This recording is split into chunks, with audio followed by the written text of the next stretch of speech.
অবৈধ অভিবাসী বিতাড়নের নাম করে বা খারাপ লোক যারা আছে, অপরাধী যারা আছে, তাদেরকে বিতাড়নের নাম করে যে পাইকারি হারে গ্রিন কার্ডও আছে, কোনো দোষ করেনি, কিছুই করেনি, তাদেরকেও বিতরণ করেছে। এক্ষেত্রে যে ফেডারেল একটি কোর্ট আজকে যে একটা রায় দিয়েছে, আপনার নিজ ভূমি যেতে ভয় আছে, আপনি অ্যাপ্লাই করলেন প্রোটেকশনের জন্য, এবং সেখানে একের ভিতরে তিন একটা ব্যাপার আছে।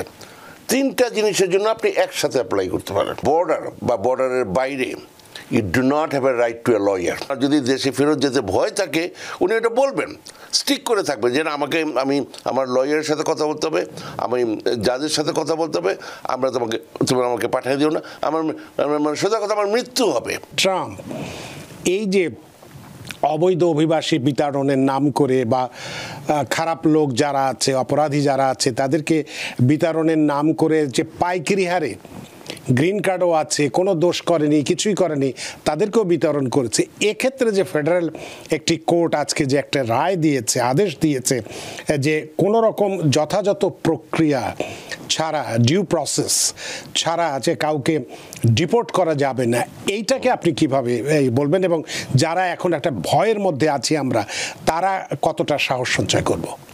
ব্যাপারটা হচ্ছে যে এই ধরনের অর্ডার নতুন করে দেওয়ার কিছু নাই। এটা অলরেডি স্ট্যান্ডিং অর্ডার, এটা নর্মাল প্রসেস, এবং এই আইন যুগ যুগ ধরেই আছে। আপনি ডিপোর্টও করতে পারবেন, কিন্তু ডিপোর্ট করার জন্য আইন কানুন আছে, সেগুলো মেনে করবেন গেল। কিন্তু কথা হচ্ছে যে এই যে এখন যে ধরনের একটা প্যানিক সৃষ্টি হয়েছে, সেখানে জন্য এই প্রশ্নগুলো আসছে। তো কিন্তু মানে যাই হোক, তো এটার ব্যাপারটা কি সেটা আমি বলি যে অনেকের ডিপোর্টেশন অর্ডার থাকে, কিন্তু এটা ওই ব্যাপারটা এইভাবে ঘটে যে আপনি হয়তো আপনার নিজ ভূমি যেতে ভয় আছে, আপনি অ্যাপ্লাই করলেন প্রোটেকশনের জন্য, এবং সেখানে একের ভিতরে তিন একটা ব্যাপার আছে। তিনটা জিনিসের জন্য আপনি একসাথে অ্যাপ্লাই করতে পারেন, এবং আদার থিংস। একটা হচ্ছে একই অ্যাপ্লিকেশন অ্যাসাইলাম, আর দুই ধরনের উইথহোল্ডিং অফ রিমুভাল।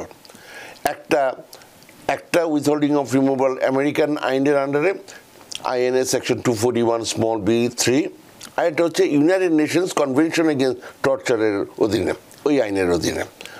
এতে করে যেটা হয়, আপনার এখানে আপনি থাকতে পারবেন অনির্দিষ্টকালের জন্য, আপনি ফ্রি ওয়ার্ক পারমিট পাবেন, কিন্তু আপনার নামে কিন্তু রিমুভাল অর্ডার আছে, এবং আপনি যদি নিজে নিজে বাইরে যান তাহলে আপনি রিমুভড হয়ে, মানে ডিপোর্টেড হয়ে গেলেন।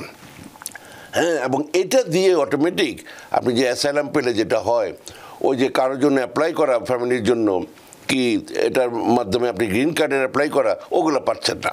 তো আমি যেটা বলতে চাচ্ছি, যাদেরও এরকমের অবস্থা আছে, লিগালি সোকল লিগালি আছে, কারণ ওই ডিপোর্টেশন অর্ডারটা এক্সিকিউট করার কথা না, কিন্তু ওই যে রিমুভাল অর্ডার আছে, ওগুলা যখন ওই কম্পিউটারে মানে ধরেন মানে তাদের কাছে ইনফরমেশনগুলো এরকম আসে, সেইখানে ওই ভুলগুলো হয়ে যাচ্ছে। আর আরেকটা জিনিস হচ্ছে, অনেকেই মানে যেমন আমাদের বাঙালি, আপনি ভাবতে পারবেন না যে কত মানুষ এখানে চুরি করেন। সোজা কথা, মানে শপলিফটিং, সুন্দর শব্দ, সোজা বাংলায় কি চুরি, মানে যেটা কেউ জানে না, এরকম বহু মানুষ আছে। আপনি হয়তো ভাবলেন যে আল্লাহ রে কি সুন্দর বাড়ি ঘর আছে, চাকরি বাকরি আছে, হ্যাঁ, তারপর একটা আছে এমবেজলমেন্ট, ওটাও চুরি। হ্যাঁ, ভালো চাকরি করে, কিন্তু ওইখানেও এই সেই করে। তো এই যে আছে, তাদের যদি এরকম ডিপোর্টেশন অর্ডার থাকে, অন টপ অফ দ্যাট এগুলো থাকে, তখন বের করে দেবে। আমি কিন্তু বলছি না ট্রাম্প সাহেব ভালো কি খারাপ, আমি জাস্ট বলার চেষ্টা করছি যে আমরা হয়তো আপাত দৃষ্টিতে মনে করছি তার অবস্থা ঠিকই আছে, গ্রিন কার্ড আছে, তারপরে বের করে দিচ্ছে। ঘটনা হচ্ছে এই ধরনের প্রচুর মানুষের যাদের এরকমের ক্রিমিনাল রেকর্ড আছে, তাদেরকে যখন এয়ারপোর্টে প্রতিবার আসবে, আপনার যতই আপনার গ্রিন কার্ড থাকুক, ইটস এ নিউ অ্যাডমিশন, মনে রাখবেন। Until and unless you are a citizen, আপনি সেই ইলিগাল হন, F1 স্টুডেন্ট হন, B2 ভিসা হোক আর গ্রিন কার্ড হোক, প্রত্যেকের এখানে এসে নতুন করে আপনি এলিয়েন, এবং প্রত্যেকের নতুন করে এখানে অ্যাডমিশন হয়, আবার নতুন করে গ্রিন কার্ড পান আপনি। তো তখন যদি দেখে যে এরকমের ঘটনা আছে, তখন তারা ধরতেছে। এই হচ্ছে কথাটা। আর একটা কথা আমি বলে দিই, আজকে এরকম একটা কথা শুনলাম যে আমাকে আগামীকাল স্ট্যান্ড বাই থাকতে হবে, তারা এরকমভাবে আমাকে রিটেইন করতে চাচ্ছে। যে তাদের কি বাবা বা কোনো আত্মীয় স্বজন আসতেছে, তাদেরকে যদি এরকম ধরে আমাকে, আমি আগেই একটা কথা বলে দিই, এখানে অনেকে আমি জানি না তারা কীরকম ধারণা দিচ্ছে মানুষকে। এয়ারপোর্ট মানে বর্ডার বা বর্ডারের বাইরে you do not have a right to a lawyer. যেমন আমি যাব না, সদা কথা, কারণ আমি জানি আমার যাওয়ার কথা না, আমাকে ঢুকতে দেবে না। কিন্তু এই জন্য না যে আমার চামড়া কালো না, এই কি সাদা না, ইত্যাদি ইত্যাদি করো, নো, এটা কেউই যেতে পারবে না। যখন ওইখান থেকে প্রসেস করে ডিটেনশন সেন্টারে নিবে, তখন যত রাতই হোক যখন দিনই হোক, সেটা আমি এক জিনিস। কিন্তু কথা হচ্ছে বর্ডারে আপনি এয়ারপোর্টে গিয়ে ওইখান থেকে ছেনাইয়া নিয়ে আসবেন, ওই ধরনের কিছু হবে না, বা গিয়ে তাদের সাথে কথা বলবেন, ওইটা হবে না, মানে ওইখানে ওই ব্যবস্থাই নাই গেল।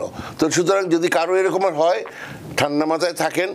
ওনার শুধু যেটা করতে হবে, ওনার যদি দেশে ফেরত যেতে ভয় থাকে, উনি এটা বলবেন, স্টিক করে থাকবেন যে না, আমি আমার লয়ারের সাথে কথা বলতে হবে, আমি জাজের সাথে কথা বলতে হবে, তুমি আমাকে পাঠিয়ে দিও না, আমার সোজা কথা, আমার মৃত্যু হবে। মানে বিভিন্ন দেশের লোকজন আছে, তাদের গেলে মারা যাবে, এরকম ঘটনা আছে। তো ফলে ওইভাবে বললে তারা পাঠিয়ে দেবে না, ডিটেনশন সেন্টারে নিয়ে যাবে। সেইখানে যাওয়ার পরে ওনারা ফোন টোন করলো আত্মীয় স্বজনকে, তারা জানলো কোথায় আছে, বা এলিয়েন নাম্বারটা সামহাও জোগাড় করলো, কি পাসপোর্টের যে ইনফরমেশনগুলো আছে বেসিক, ওগুলো দিলে আমরা বের করতে পারি যে কোথায় উনি আছেন, সেখান থেকে কিছু করা যায়। এটা আমি বলে দিলাম এই সুযোগে, যে এরকমের অনেকে ভাবছে যে এরকম আসবে, উকিল থাকলে বোধহয় আর কোনো সমস্যা হবে না। নিউ ইয়র্ক থেকে সম্প্রচারিত TVN 24 টেলিভিশন, বিশ্বজুড়ে বাঙালির কণ্ঠস্বর।